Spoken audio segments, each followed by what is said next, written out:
அங்காளி பங்காளி சண்டைலாம் அப்புறம் தலைவர். நமக்கு இப்ப முதல் எனிமி யாரு? எடப்பாடி பழனிசாமி முதலமைச்சராக கட்சி ஆரம்பிச்சேன் அப்படின்னு கேட்டாரு. அப்புறம் நிறைய விஷயங்களை கொண்டு போய் பேசினாரு. இந்த முடிவு இந்த நேரத்துல ஒரு ஆரோக்கியமான ஒரு முடிவு. அவர் இப்ப தனியா அப்படி போனாருன்னா அவரை தவிர்க்க விடுவாங்க. அவரால் போயெல்லாம் விஜயோடலாம் நின்றுக்கிட்டு விஜயோட ஒரு அலையன்ஸை வச்சு மேட் பண்ண வாய்ப்பே நான் முதல்ல சொல்லிக்கிட்டு இருந்தேன். ஏன்னா இதற்கு கட்டாயமா பிஜேபி இன்னைக்கு யார் பண்ணி பிரஸ் மீட் கொடுக்குறாரு? பியூஷ் கோயல் அமைச்சர் முன்னாடி தான் பிரஸ் மீட்டே கொடுக்குறாரு. பியூஷ் கோயல் முன்னிலையில மரியாதைக்குரிய டிடிவி தினகரன் ஒரு ஊடக சந்திப்பை நிகழ்த்துகிறார். சார் யார் சார் சிஎம் கேண்டிடேட் சொல்லுங்க சார். அவர் வாயால சொல்லணும்னு எதிர்பார்க்கிறாங்க. அவர் என்ன பண்றார்? ஏன்னா காலம் அந்த மாதிரி. அப்ப என்னன்னா ஒரு பேச்சுவார்த்தை நடந்திருக்கும். ஆனால் எனக்கு தெரிந்து இது கிரவுண்ட் லெவல்ல ஒரு பூஸ்டை இந்த அலையன்ஸுக்கு ஏற்படுத்தியிருக்கு. எவ்வளவுதான் ஒரு மனசு அடியை தாங்குவாரு. அவர் ஒரு இன்னைக்கு நிலைப்பாடு எடுத்து வந்திருக்கிறாரு. கட்டாயமா எடப்பாடி பழனிசாமியின் கரங்களை உயர்த்தி பிடிக்கக்கூடிய ஒரு காட்சியை நீ கூட சீக்கிரம் பாப்பீங்க. நான் எழுதி வச்சுங்க. நீ தமிழ்நாட்டு அரசியல் களத்துல இவ்வளவு இன்ஆக்டிவா ஒரு அரசியல் நான் பார்த்ததே கிடையாது. எல்லாருமே நீங்க களத்துல பார்க்கலாம், கிரவுண்ட்ல பார்க்கலாம். போய் என்ன பண்றாங்க ஏது பண்ண அவங்களால பேச முடியும். திருமாவளவன் தூங்குறதுக்கு நேரம் கிடையாது. தமிழ்நாட்டுல அதிமுக தான் ஹெட், அவங்களுக்கு கீழே தான் பாஜக. இல்லைங்க இந்த பக்கம் போவாரா அந்த பக்கம் போவான்னு திமுகவுக்கு போயிட்டாரு. இவங்களால திமுகவுக்கு லாபமானு கேட்டீங்கன்னா திமுக அப்புறம் நெருக்கடி உருவாகும். உங்கள் ஆரோக்கியத்தின் உற்ற நண்பன் ஹெல்தி ஸ்வீட் ஃப்ளார் உடனே ஆர்டர் செய்யுங்கள். 4ஆம் துணை நேயர்கள் அனைவருக்கும் வணக்கம். இன்று நம் நிகழ்ச்சியின் சிறப்பு விருந்தினர் ஊடகவியலாளர் அருள்மொழிவர்மன் அவர்கள் இணைந்துள்ளார். வணக்கம் சார். வணக்கம் மேடம், நலமா இருக்கீங்களா? நலம் சார். நீங்க சார்? நலமா இருக்கமா? உங்க பங்காளி சண்டை எல்லாம் முடிஞ்சது சார்? எனக்கு என்னமா பங்காளி சண்டை? யாரோட பங்காளி சண்டை? டிடிவி அவர்கள் இப்ப ஆமா அந்த டயலாக் வச்சு கேக்குறீங்களா? அவன் எனக்குமே ஷாக்கா தான் இருந்துச்சு. ஏன்னா நான் அவர் ரொம்ப விகரசா பேசினாரு பாத்தீங்களா? அதாவது இந்த கோட்டை தாண்டி நீயும் வரமாட்ட நானும் வரமாட்டேன், பேச்சாத்தான் இருக்கணும் வடிவேலு சொல்ற மாதிரி பயங்கரமான ஒரு எதிர்ப்பு மோட்ல தான் இருந்தாரு. ஏன்னா எடப்பாடி பழனிசாமியை பத்தி அவர் ரொம்ப எக்ஸ்ட்ரீமாவே கொண்டு போய் பேசிட்டார். ஒரு முறை ஞாபகம் இருக்கா உங்களுக்கு? பேசும்போது எடப்பாடி பழனிசாமி முதலமைச்சராக கட்சி ஆரம்பிச்சேன் அப்படின்னு கேட்டாரு. அப்புறம் நிறைய விஷயங்களை கொண்டு போய் பேசினாரு. துரோகத்துக்கான இதெல்லாம் பேசுறாரு. இன்னொரு விஷயம் உங்களுக்கு ஞாபகம் இருக்கா? செங்கோட்டையன் போய் எங்க ஜாயின் பண்ணார்ல, தாவைக்கால போயிட்டு ஜாயின் பண்ண பிறகு பேச்சுவார்த்தை நடந்துகிட்டு இருக்கு. தாவைக்கால போய் சேர்த்துக்க போறாங்க, டிடிவியின் கரத்தை வலுப்படுத்த விஜயின் கரத்தை வலுப்படுத்த போகிறார் டிடிவி தினகரன் சொன்னாங்க. அங்க அவரு ஆமா அங்க அவருக்கே என்னடா பண்றதுன்னு தெரிய முடிச்சுக்கிட்டு இருக்கா. அப்படி விஜய் சிபிஐ விசாரணை, ஜனநாயகம் ரிலீஸ் ஆகல, என்ன பண்றதுன்னு தெரியாம இந்த எலெக்ஷன்ல நிக்கலாமா வேணாமான்ற போர்ட்ல இருக்கிறாங்கன்னு நினைக்கிறேன். ஏன்னா வெளியிலேயே வரலையே. டிசம்பர் 18 விஜய் வெளில பேசினாரு. இன்னைக்கு என்ன தேதி ஆகுது? ஜனவரி 22, 21. இப்ப வரைக்கும் மக்கள் சந்திப்பையே நடத்தாம ஒரு மாச காலமா வீட்டுக்குள்ள இருக்கிற ஏதாவது ஒரு தலைவர் நீங்க சொல்லுங்க பாப்போம். ஒரு தலைவனை சொல்லுங்க நீங்க தமிழ்நாட்டுல. இல்லாதவங்க எல்லாம் அரசியல் களத்துல பேசிக்கிட்டு இருக்காமா? லெட்டர் பாடு கட்சரா வெளியில பேசுறாமா? இன்னும் 3 மாசம் தான் இருக்கு எலெக்ஷன். 3 மாசம் கூட இல்ல. அவர் ரொம்ப நெருக்கடியான காலகட்டம். டிடிவி தினகரன் அவருடைய இந்த முடிவு எப்படி நீங்க பாக்கலாம்னு கேட்டீங்கன்னா, இந்த முடிவு இந்த நேரத்துல ஒரு ஆரோக்கியமான ஒரு முடிவு. ஆரோக்கியமான முடிவு. ஏன்னா நம்ம முன்னாடியே சொல்லியிருந்தோம், அவர் இப்ப தனியா அப்படி போனாருன்னா அவரை தவிர்க்க விடுவாங்க. அவரால் போயெல்லாம் விஜயோடலாம் நின்றுக்கிட்டு விஜயோட ஒரு அலையன்ஸை வச்சு மேட் பண்ண வாய்ப்பே நான் முதல்ல சொல்லிக்கிட்டு இருந்தேன். ஏன்னா இவருடைய அரசியல் அனுபவம் வேறு, இவருடைய களம் என்பது வேறு, இவருடைய கோட்பாட்டு புரிதல் என்பது வேறு. விஜய்க்கு அந்த மாதிரி எதுவுமே கிடையாது. இருந்தா தானே நீங்க அவரை ஜாயின் பண்ணிக்கிறதுக்கு. ஆனா நம்ம எல்லாருமே அதிமுக அப்படின்ற ஒரு பேரோட தான் அவரை பார்த்திருப்போம். அதிமுகல இருந்தவர் தான் நம்ம டிடிவி அவர்கள் அப்படின்னு. ஆனா இப்ப பாஜக அப்படின்றப்ப வேற ஒரு முகமா தானே பார்க்க தோணுது. இல்ல என்டிஏ அலையன்ஸ்ல தானே போய் கட்சியில போய் சேர்றாரு. அவர் என்டிஏ அலையன்ஸ்ல போய் அமமுக சேர்த்திருக்கிறாரு. வேற வாய்ப்பே முதலே தெரியும் நமக்கு. இன்னொன்னு 2021 தாமா அவங்களுக்கு மார்க், பவுண்டரி மார்க். அதுதான் 2021ல அதிமுக 65 இடங்கள் பிளஸ் கூட்டணி 75 இடங்களை ஜெயிச்சிருக்கிறாங்க. இப்போ ஒரு வலிமையான எதிர்கட்சியா இருக்கிறாங்கல்ல. அந்த டைம்ல அவங்களுக்கு பல இடங்கள்ல ஓட்டு வங்கிய ஒரு 30 சீட்டுக்கு நிகரா உடைச்சது யார் தெரியுமா? அமமுக. குறிப்பா நான் ஒரு தொகுதியை மட்டும் உங்களுக்கு சொல்றேன் பாருங்க. காரைக்குடி எடுத்துக்கோங்க. காரைக்குடியில பாஜகவின் ராஜா ஒரு 54,000 ஓட்டு வாங்குறாரு. அப்போ அதிமுகவும் பிஜேபியும் அலையன்ஸ்ல இருக்கிறாங்க. காங்கிரஸ் ஒரு 60,000 70,000 ஓட்டு வாங்குறாங்க. ஓகேவா? அமமுகவும் நின்னாங்க. எவ்வளவு தரமா வாங்கினாங்க? 49,000 ஓட்டு கிட்டத்தட்ட, மேபி கொஞ்சம் முன்ன பின்ன இருக்கலாம், வாங்கினாங்க. எச் ராஜாதையும் அமமுக கூட்டிங்கன்னா உங்களுக்கு எவ்வளவு வரும்? 90,000 கிட்ட போயிருது. ஸோ ஆக்சுவலி ஒரு வின்னிங் அலையன்ஸ் அது. ஆக்சுவலி அந்த கிரவுண்ட்ல, குறிப்பா இந்த மாதிரி கிரவுண்டை நான் சொல்றேன் உங்களுக்கு. ஒரு உதாரணத்தை நான் காரைக்குடியை சொல்லியிருக்கிறேன். இந்த மாதிரி பல தொகுதிகளில் அமமுகவுடைய வாக்கு வங்கி அப்படிங்கிறது அந்த காலகட்டத்தில் அதிமுகவோட வாக்கு வங்கி சரிச்சிருக்குது. அது டேட்டாவே அதை நமக்கு சொல்லுது. அதில் ஒன்றும் மாற்றுக்கிறதுக்கு ஒன்றும் இல்லை. அதனால தான் இந்த முறை நீங்க 2021 பிறகு நடைபெற்ற 2024 பாராளுமன்ற தேர்தலில் பார்த்தீங்கன்னா அவருடைய வாக்கு வங்கி சதவீதம் குறைந்திருக்கிறது. குறைந்திருக்கிற நேரத்தில் நீங்க இன்னுமே போயிட்டு வேற எங்கேயாவது போய் செலவிடுறதை விட ஏற்கனவே இருந்த இடத்துக்கு நீங்க வந்தீங்கன்னா அந்த நேச்சுரல் அலையன்ஸ் இருக்குல்ல, இயற்கையான ஒரு கூட்டணி.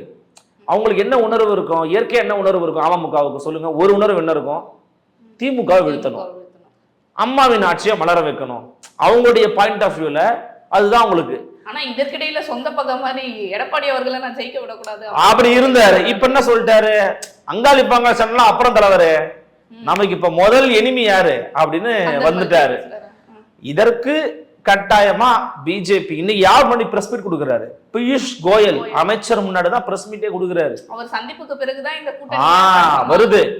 அப்ப என்னன்னா ஒரு பேச்சுவார்த்தை நடந்திருக்கும். ஆனால் எனக்கு தெரிந்து இது கிரவுண்ட் லெவல்ல ஒரு பூஸ்டை இந்த அலையன்ஸுக்கு ஏற்படுத்தி இருக்கு. ஏன் நான் இதை சொல்றேன் தெரியுமா?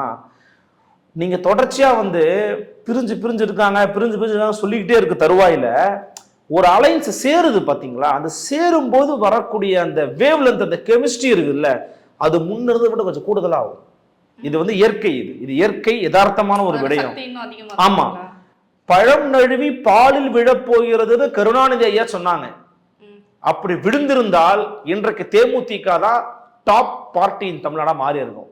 உண்மையிலேயே சொல்றேன். அதை நழுவ விட்டார் ஐயா விஜயகாந்த், அல்லது நழுவ விட செய்யப்பட்டார். அந்த கூட்டணி வைக்காத. ஆமா, மக்கள் கூட்டணிக்கு போனாரு, முடிஞ்சது. திருப்பி அதிமுக ஆட்சிக்கு வந்தது, ஐயாவும் மறைஞ்சிட்டாரு. அப்புறம் கிளம்பே வார மாதிரி மாறி போச்சு. அவர் அன்னைக்கு வராததுக்கு காரணம், மிக முக்கியமான காரணம் மு க ஸ்டாலின் அவர்களும் தான். அவரும் சில வேலைகளை பார்த்தாரு, வந்துடக்கூடாது விஜயகாந்த் அப்படின்னு பார்த்தாரு. அப்ப என்னன்னா அந்த நேரத்துல வந்திருந்தாருன்னா கெமிஸ்ட்ரி வேற லெவல்ல ஒர்க் அவுட் ஆயிருக்கும். அவர் வரல, முடிஞ்சு போச்சு. அப்ப அந்த மாதிரி ஒரு தவற செய்துவிடக் கூடாது என்று மரியாதைக்குரிய டிடி அவர்கள் நினைத்திருக்கிறார். இந்த முடிவு என்பது என்னை பொறுத்தவரைக்கும் ஒரு ஆரோக்கியமான ஒரு முடிவு தான். என்ன ஒண்ணு, இப்ப உங்களை போன்ற ஒரு கலாய்ப்பீங்க, இதுக்கு 10 முறை குடல இருந்திருக்கலாமே சார்ன்னு சொல்லுவீங்க.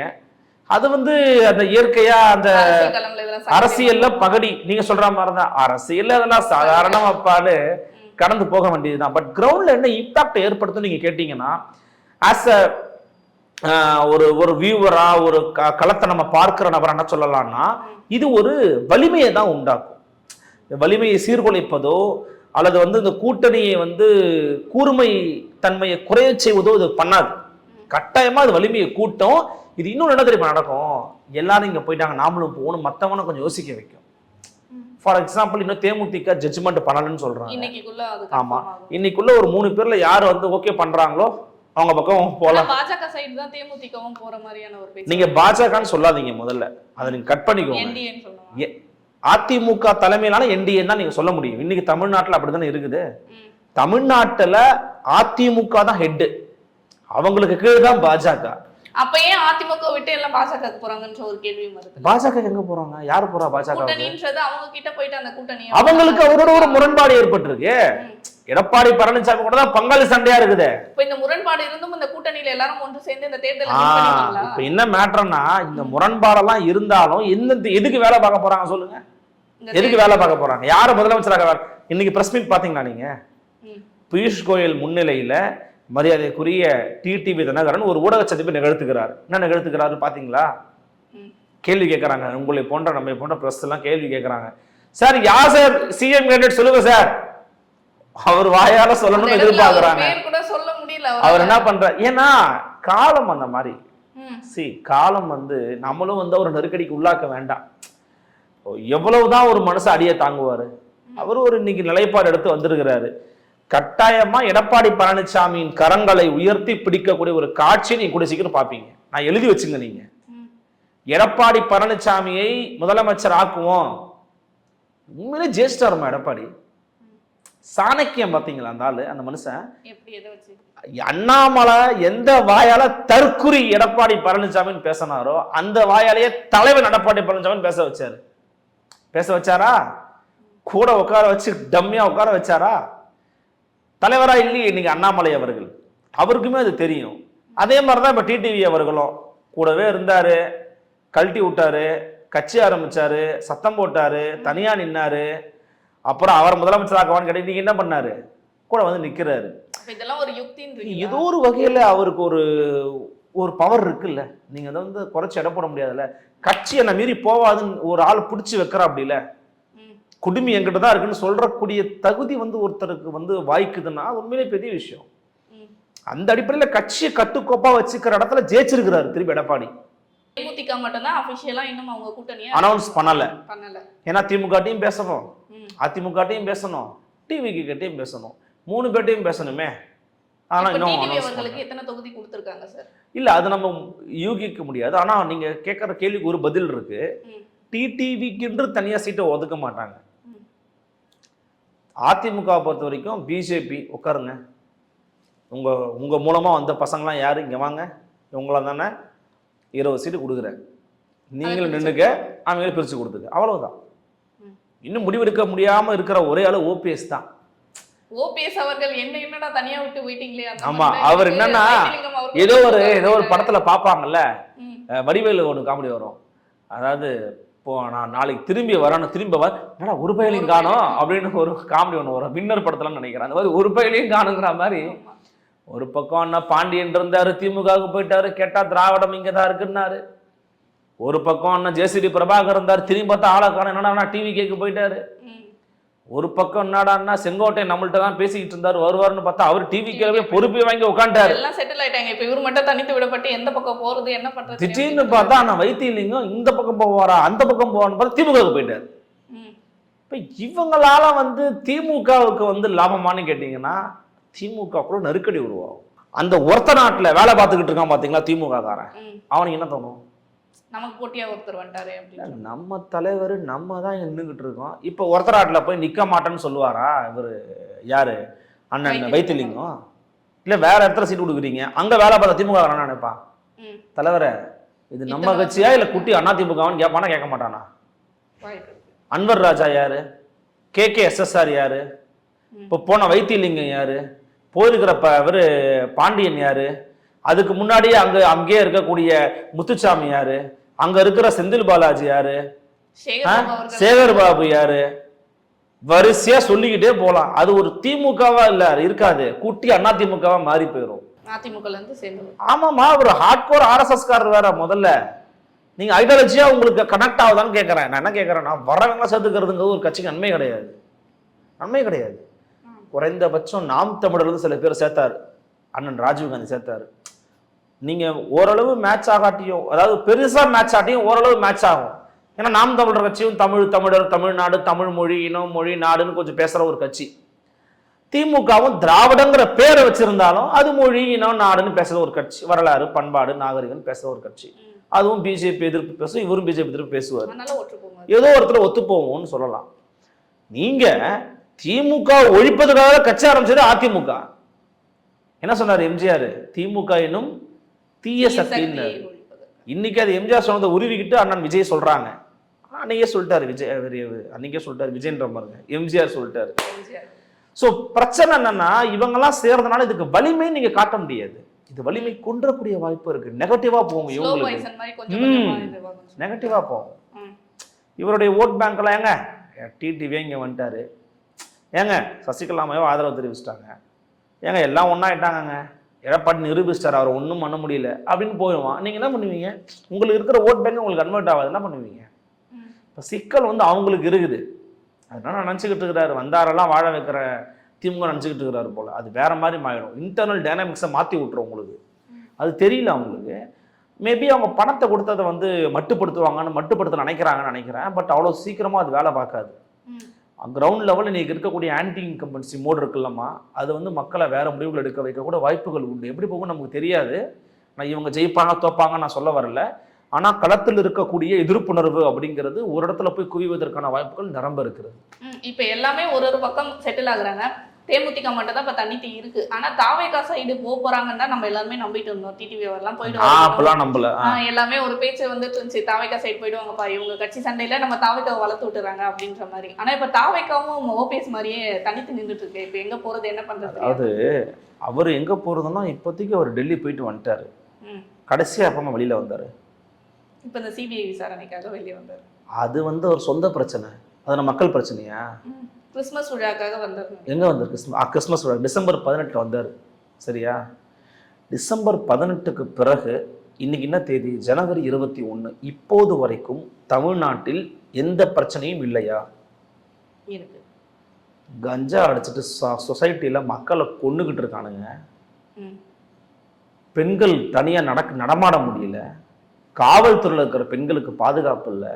சத்துணவு ஊழியர்கள் போராட்டம் பண்றாங்க. கூவத்தில் இறங்கி என்னுடைய சகோதரர்கள் தூய்மை பணிகள் போராட்டம் பண்ணாங்க. செவிலியர்கள் போராட்டம் பண்ணிக்கிட்டு இருக்காங்க. ஆசிரியர்கள் போராட்டம் பண்றாங்க. ஒரு கட்சியின் தலைவனா அந்த இடத்துக்கு போய் நிக்க வேணாம்? எத்தனை தடவைதாமா இந்த நான் வந்தா கூட்டம் வந்துடும், நான் வந்தா கூட்டம் வந்துங்கிற பூச்சாண்டியை காட்டி உலக மக்களை ஏமாற்ற போறீங்க? நான் கேட்கறேன். நீங்க வந்தாதான் கூட்டம் வருமே, சட்டமன்றத்துக்கு வர மாட்டீங்களா?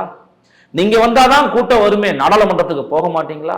நீங்க வந்தாதான் கூட்டம் வருமே, அதனால நீங்க எங்கேயுமே வெளியில வர மாட்டீங்களா? அப்போ ஒரு யூடியூப் சேனல் ஆரம்பிச்சு தினசரி ஒரு வீடியோவை போட்டு சவுக்கு சங்கர் மாதிரி பேசுங்க. அவர் கூட 1 மணி நேரம் பேசினாருன்னா 1 மணி நேரம் அவரோட வீடியோ போட்டு அடுத்த நிமிஷம் 1 லட்சம் பேர் பார்ப்பான். அது உங்களுக்கு போதுமா? நீங்களும் அவர் ஒரு தனி நபர் தன் கருத்துக்களை வெளிப்படுத்துறார். நீங்க தனி நபரா? ஒரு அமைப்பு வச்சிருக்கிற இங்கே இவ்வளவு பெரிய மக்கள் திரட்சி உங்க பக்கம் இருக்குன்னு நீங்க சொல்றீங்க. ஏன் இவ்வளவு அசல்ட்டா இருக்காரு சார்? அப்ப ஏதோ ஒரு தைரியம் இருக்கும்ல, நம்ம பாத்துக்கலாம். அவருக்கு நம்ம நீங்க இப்படி பேசுறீங்க, தைரியம் இருந்தா அவர் ஏமா இப்படி இருக்கிறாரு? முதல் தேர்தலை சந்திக்க போறாரு, இவ்வளவு அமைதியா இருக்காரு. நீங்க வேறமா நினைச்சிட்டீங்க. அவரை தைரியமா இருக்கிறாரு, சூப்பரா இருக்கிறாரு, எந்த பயமும் இல்லாம. எல்லாருமே இப்போ பல வருஷமா இருக்க கட்சிகளே இந்த ஒரு பதட்டத்துல இந்த தேர்தலில் ஜெயிக்கணும்னு பல வேலைகள் பார்த்துட்டு இருக்காங்க. இப்ப ஆரம்பிச்சு அவர் அசால்ட்டா அரசியல் தானே, தேர்தல் தானே, பாத்துக்கலாம் அப்படின்னு பயம் இல்லாதவன் எல்லாத்துக்கும் குரல் கொடுப்பான். பயம் இருக்கிறவன் இது குரல் கொடுக்கலாமா இல்ல வேணாமா அப்படின்னு நகர்ந்து போயிடுவான். நேற்று பாருங்க, இந்த ஆளுநர் விவகாரத்துல மரியாதைக்குரிய அருண்ராஜ் ஐயார சொல்றாரு, இது திமுகவும் ரவியை சேர்ந்து வச்சுட்டு பண்றாங்க அப்படிங்கிறாரு. எப்படி சொல்றீங்க நீங்க? இதை ஒண்ணு திமுக சைடு எடுக்கணும், இல்ல அதிமுக சொல்றாங்க பாத்தீங்களா, ஆளுநர் பண்றதெல்லாம் சரிதாங்க, இவங்க தப்பு எழுதி கொடுத்துருக்காங்க, டேட்டா தப்பு எழுதி கொடுத்துட்டா ஆளுநர் படிக்கணுமான்னு கேட்கறாங்க. ஏதோ ஒரு நிலைப்பாடு எடுத்து பேசுறாங்க. உங்க நிலைப்பாடுன்னு கேட்டா இவங்க 2 பேரும் சேர்ந்து வச்சு நாடகம் நடத்துறாங்கன்றீங்க. ஆளுநர் அவர்களும் திமுகவும் சேர்ந்து சதி பண்றாங்க. திசை மாற்றுறாங்களா? என்ன திசை மாறுச்சு? சரி, திசை மாத்துறாங்களா, நீ இதை மாத்து. அவங்க திசை மாத்துறாங்கப்பா, நீ மாத்துப்பா, நீ மக்கள் பிரச்சனை பேசுப்பா. பேச மாட்ற. தலைவர் பேசினா தானே சார் அவங்க தொண்டர்கள் நிர்வாகிகள். அததான்ப்பா சொல்றேன், அவரை பேச சொல்லுங்கன்றேன். பேச சொல்லவே மாட்டேங்கிறாங்களே. இன்னும் அவரே வெளியில வரல. தேர்தல் அறிக்கை குழு வெளியே வந்துருச்சு, ரெடியா இருக்கு, நாங்க அறிவிக்க போறோம்ன்ற மாதிரி சொல்லியிருக்காரு. எல்லாம் ரொம்ப வருத்தமா இருக்கு. இவ்வளவு பெரிய மக்கள் திரட்சி இருக்குன்னு காமிச்சு அந்த மக்கள் திரட்சியெல்லாம் வீணாக்குறாங்களோ, அந்த சக்தியை வீணாக்குறாங்களோன்ற ஒரு கவலை நமக்கு இருக்கு. அவங்களுக்கு தெளிவான ஒரு அரசியல் பார்வையை கற்றுக் கொடுக்காம இப்படி வீணாக்கிறாங்களோன்ற ஒரு பயம் இருக்கு நமக்கு. இப்போ அரசியல் களம் எப்படி இருக்கு சார்? பியூஷ் கோயல் வந்த நாளே பார்த்தீங்கன்னா இவ்வளோ மாற்றம் இருக்கு. இப்போ மோடி அவர்களும் தமிழகம் வர போறாரு. என்ன மாதிரி மாற்றம் எதிர்பார்க்கலாம்? என்ன மாதிரி கூட்டணி கன்ஃபார்ம் ஆயிடும்? என்டிஏ அதாவது அதிமுக தலைமையில என்டிஏ ஸ்ட்ராங் ஆகும். அதுக்குள்ள டிஎம்டிகே கன்ஃபார்ம் ஆயிரும்னு நினைக்கிறேன். தேமுதிகவும் ஓகே ஆயிடுவாங்க. தேமுதிக ஓகே ஆயிட்டாங்க அப்படின்னா இந்த அலையன்ஸுக்கு ஒரு கலர் கிடைக்கும். அதுக்குள்ள எனக்கு தெரிஞ்சு ஓபிஎஸ் ஒரு முடிவு எடுப்பார். ஓபிஎஸ் அவர்கள் முடிவெடுத்து அரசியல்ல எல்லாமே செட்டில் ஆயிட்டு அவங்க தேர்தலுக்கான வேலையை பார்த்துருவாங்க. அது எடப்பாடி அவர்கள் மெகா அலையன்ஸ் சொல்லிடுவாரு. அதுக்குள்ள சொல்ல முடியாது. ஒரு வேலை லெஸ் ப்ராபபிலிட்டி ஒருவேளை விஜயம் வரலாம், அதிமுக என்டிஏ வரலாம். லெஸ் ப்ராபபிலிட்டி, இது நிகழ்தகவு மிகவும் குறைவு. இருந்தாலும் சொல்றேன், ஒரு 5% இருக்குன்னு ஒன்றும் வாய்ப்பு இருக்கு. ஓகே, நமக்கு இப்போதைக்கு நமக்கு திமுக தான் எதிரி நினைச்சாருன்னா வரலாம். உண்மையாவே திமுக எதிர்த்தாருன்னா அந்த கூட்டணியில வருவாரு. நான் அப்படி சொல்ல மாட்டேன். உண்மையாவே எதிர்க்கிறாரா இல்ல நம்ம எப்படி சொல்ல முடியும்? ஏன்னா அவரை திமுக பொறுத்த- எதிர்த்து தானே இப்ப வந்து பேசிட்டு இருக்காரு. திமுக பேசிட்டு இருக்கிறாருல்ல, அவர் வந்து இங்க சேரணுன்றதுக்கா சேர்ந்தாருன்னா நான் திமுக இருக்கிற உண்மையா நம்புவோம் நான் சொல்ல மாட்டேன். அது என்னுடைய அப்படி சொன்னா எனக்கு அஜெண்டா இருக்குன்னு அர்த்தம். விஜய் அவர்கள் உண்மையிலேயே பிஜேபி எதிர்க்கிறாருன்னா அதிமுக கூட வந்து சேரணுங்கன்னு சொல்றதுக்கு நான் யாரு நீங்க யாரு? இப்ப சீமான் இருக்கிறாரு, அவர் திமுக எதிர்க்கிறேன்னு சொல்றாரு, அதிமுக எதிர்க்கிறேன்னு சொல்றாரு, பிஜேபி எதிர்க்கிறேன்னு சொல்றாரு, காங்கிரஸ், அது அவர் நிலைப்பாடு. அவர் திமுக உண்மையா எதிர்க்கலங்க, அதனால அவர் பொய் நான் எப்படி சொல்ல முடியும்? அது ஒரு ஸ்டாண்டுங்க, ஒருத்தர் நிலைப்பாடு. நீங்க எப்படி பேசுறீங்க? அதிமுக எப்படி திமுக வீழ்த்துவதே எங்கள் ஒரே நோக்கம் அப்படின்ற மாதிரி இவரும் திமுக வீழ்த்துவதே ஒரே நோக்கம். அவர் திமுக ஒரே நோக்கம் இல்ல. யார சொல்றீங்க? உதாரணத்துக்கு யார சொல்றீங்க? விஜய் அவர்கள். விஜய் இப்ப வந்து அதிமுக விஜய்க்கு திமுக வீழ்த்த மட்டும் ஒரே நோக்கம் கிடையாது. பிஜேபி வீழ்த்தது திமுக, விஜயோட நோக்கம். பிஜேபி வீழ்த்தணுன்றதாங்க ஒரு நோக்கமா அவர் பேசுறாரு. அப்புறம் எப்படிங்க அவர் வந்து கட்டாயமா சேரணும்னு சொல்ல முடியும்? நம்ம எனக்கு அவர் மேல விமர்சனம் இருக்கலாம், அதுக்காக வேணுன்ட்டே வந்து போட்டு ஒருத்தரை போட்டு இது பண்ண முடியாதுல்ல. அதனாலதான் சொல்றேன், விஜய்க்கு வந்து ஒரு நோக்கம் இருக்கு, சமரசம் பண்ணிக்கிட்டு, அதனாலதான் 5% வாய்ப்பு இருக்குன்னு நான் சொன்னேன். சமரசங்களை பண்ணிக்கிட்டு ஓகே நம்ம போவோம்னு நினைச்சாருன்னா விஜய் வரலாம், அப்படின்னா விஜய் வராம கூட போகலாம். ஏன்னா அவர் முதல்ல, நான் எங்க அவர் மேல விமர்சனம் வைக்கிறேன்னா, he is very inactive. தமிழ்நாட்டு அரசியல் களத்துல இவ்வளவு இன்ஆக்டிவா ஒரு அரசியல் நான் பார்த்ததே கிடையாது. எல்லாருமே நீங்க களத்துல பார்க்கலாம், கிரவுண்ட்ல பார்க்கலாம், போய் என்ன பண்றாங்க ஏது பண்ணா அவங்களால பேச முடியும். திருமாவளவன் தூங்குறதுக்கு நேரம் கிடையாது. வேல்முருகன்லாம் ஏதாவது ஒரு ஆர்ப்பாட்டம் போராட்டம் பண்ணிக்கிட்டே இருக்கிறாரு. சீமான் ஏதாவது களத்துக்கு போயிட்டே இருக்கிறாரு. சசிகலாமே பிரஸ் மீட் பண்றாங்க. ஆக்டிவ் பொலிட்டிக்கல் பார்ட்டியே கிடையாது அவங்க. திமுக என்னை மறந்து விட்டது பேசுறாங்க சசிகலா அம்மையார். அவங்களுக்கு கிடைக்கிற தளத்துல ஏதோ பண்றாங்க, நீங்க என்ன பண்றீங்க? அப்ப அது வந்து தப்பா இருக்கு. விஜய் தன்னை திருத்திக்கணும். விஜய்க்கு நமக்கு நான் வாய்க்கா தகராறா வம்பா தும்பா ஒன்றும் கிடையாது. தன்னை திருத்திக்கணும், தன்னை மாத்திக்கணும், ஆக்டிவ் பாலிடிக்ஸ்க்கு வரணும்னு நம்ம கேட்கிறோம், வேற ஒன்றும் இல்லை. மோடியினுடைய வருகை என்பது இந்த என்டிஏ அதிமுக தலைமையிலான என்டிஏ அலையன்ஸை இன்னும் ஸ்ட்ரென்தன் பண்ணும், ஒரு பொசிஷனுக்கு ஒரு ஷேப்பு கொண்டு வரும். திமுகவோட அலையன்ஸ் கலகலத்து போகும்போது இது இன்னும் கொஞ்சம் மேல எடுக்கும். பொறுத்திருந்து பார்ப்போம் சார், அரசியல் களம் எப்படி மாறுது. நன்றிங்க.